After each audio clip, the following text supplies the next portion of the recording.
Used to think that we be growing old. Now I can't believe that it was real. It was back in late December when I did it. I just wish I could forget it. Cause I hate how much I love it, or I hate how I just love to catch a feeling. Yeah.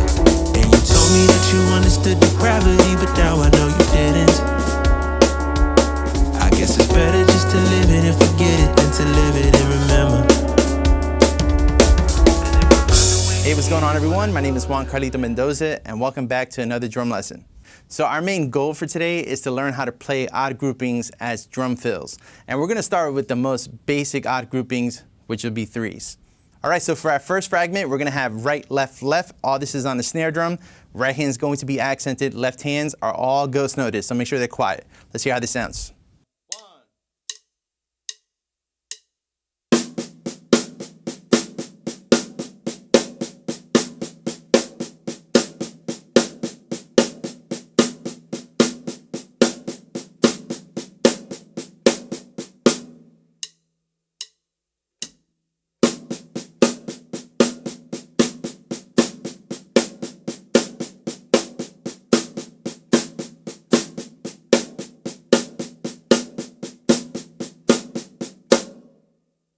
All right, so the next fragment is fragment two. Fragment two is going to be right hand on the snare, that's accented, and then two kicks. All right, let's hear how this sounds.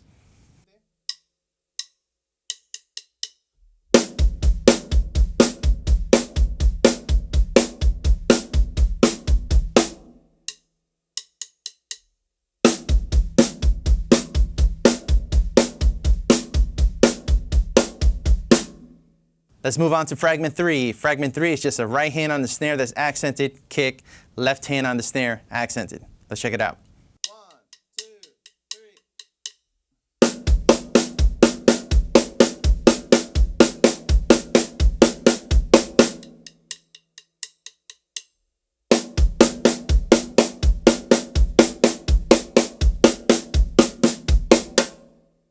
And in our final fragment, which is fragment 4, we're gonna have right, left on the snare, accented, follow that with a kick.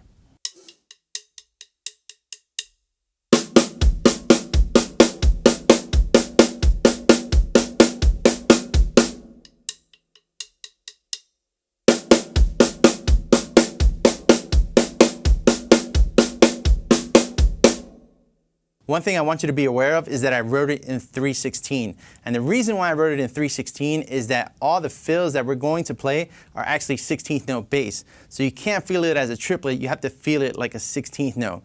All right, so let's check out an example so you know what I'm talking about. So if you look at example 1, example 1 is we're taking fragment 1, we're playing that 5 times. So 5 times 3 is 15, and then we have one more note left over for our 16th notes in 4/4. And that one last note is going to be a right hand on the snare. Let's hear this with a metronome so that you can hear how the phrasing of 3/16 is over the 4/4. Let's check it out.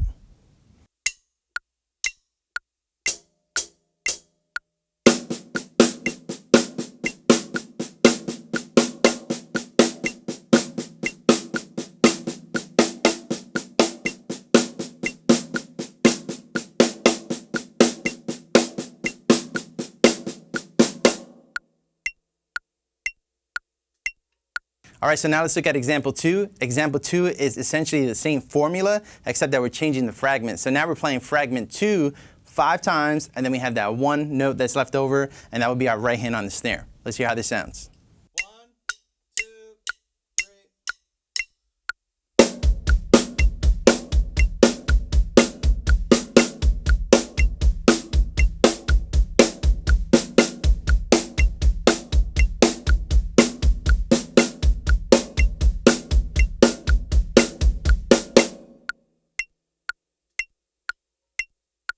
In example 3, we're going to keep the same formula, but we're going to use fragment 3. Again, 5 times 3 is 15, and the last note that's left over is our right hand on the snare.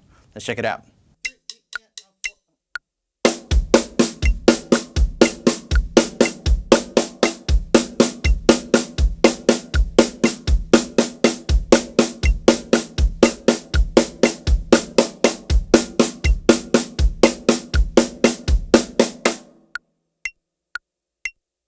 And And in example 4, we're going to do the same exact thing with the formula, but we're going to insert fragment 4.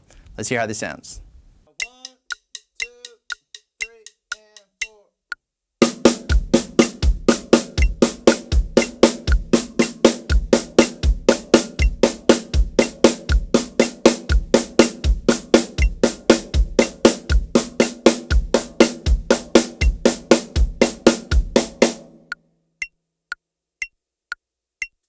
All right, so now that we know our fragments, now we can actually start mixing these together to come up with some really cool fills. So if you check out number 5 on the screen, what I'm going to do is I'm going to put what fragment is what. That way you can see how this is pieced together. But let's hear it at 60 BPMs with a metronome.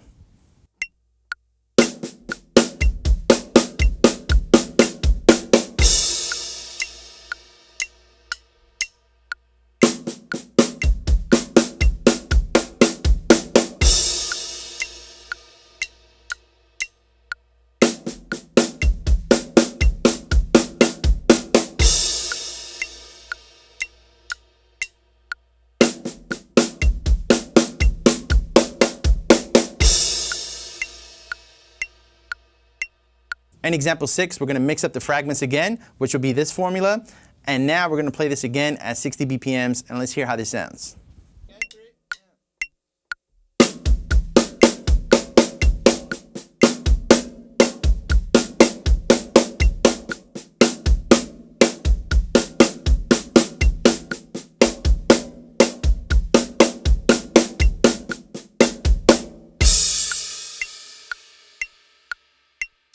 Before I move on to the next example, just be careful with the E of 3. Make sure that those left-hand ghost notes are very soft. That's going to give it the shape.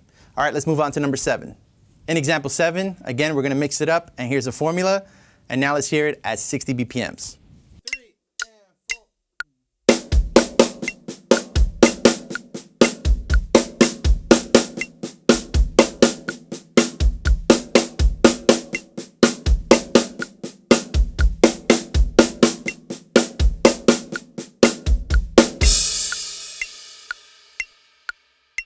In example 8, we're going to mix it up again, and our formula is this. We're going to play it at 60 BPMs. Let's hear it with a metronome.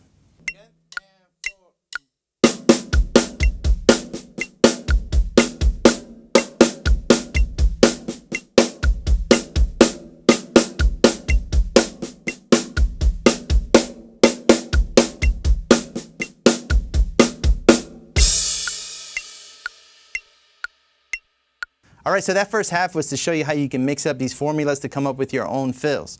However, I want to show you some movements and how you can apply the movements to these fills. So in examples 9 through 12, we're essentially playing example 6, but we're going to move it around the drum set so you can hear the tonal possibilities. Now you can take these methods also and apply them to the other fills that we previously learned, but then the video will be a little too long. So let's just focus on these. So in example 9, we're going to split the hands. So the right hand will be on the floor tom, left hand will be on the snare, and obviously the bass drum is on the kick. All right, let's hear how this sounds.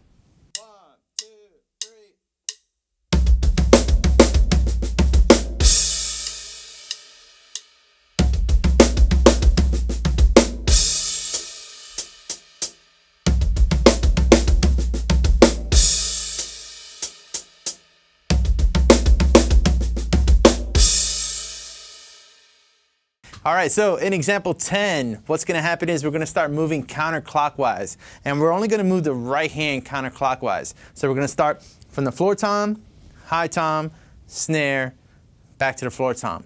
Let's hear how this sounds.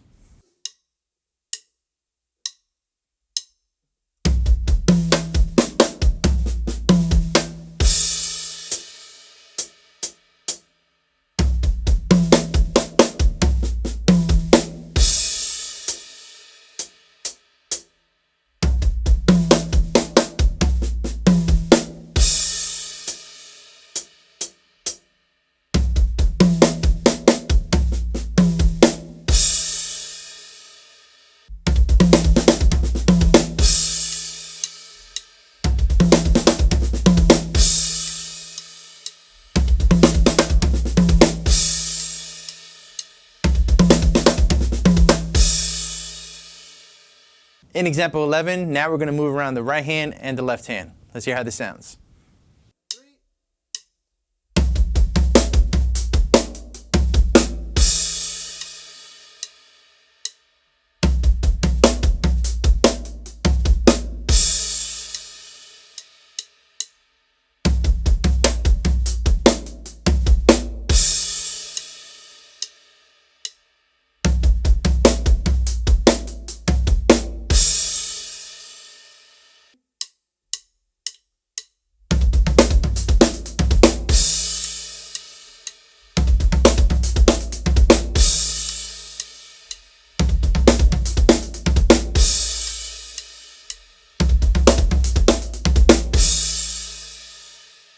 in example 12, we'll play the 2 and 2, meaning we'll play 2 on the right hand on the floor tom, then we'll move it up to the high tom, and then we'll bring it back down. Let's hear how this sounds.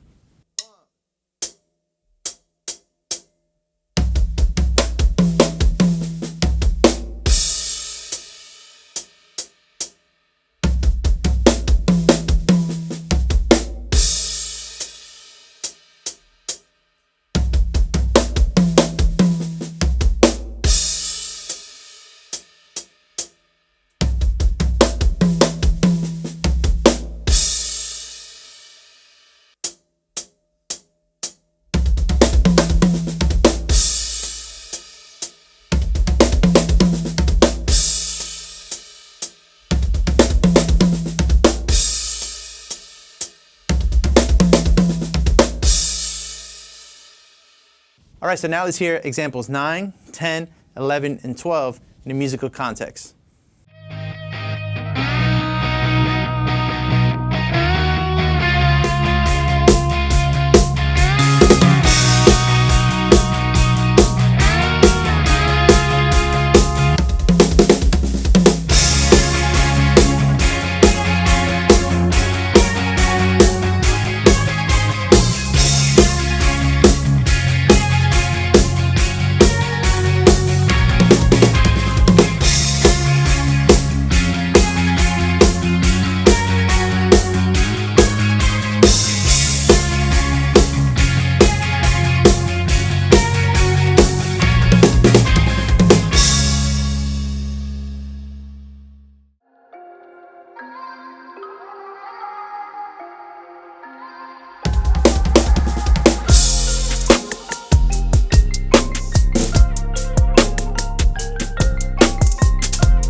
I can't believe that it was real.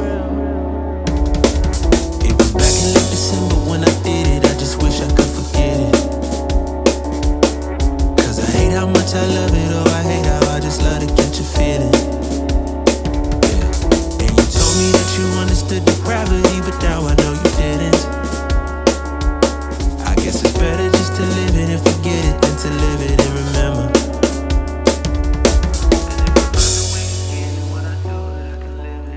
Well, I hope you dug that drum lesson. For more lesson materials, you can check out CarlitoMendoza.com. And if you dig what you see on this channel, don't forget to hit the subscribe button and don't forget to like it and share it. All right, guys, I'll see you next time. Are you feeling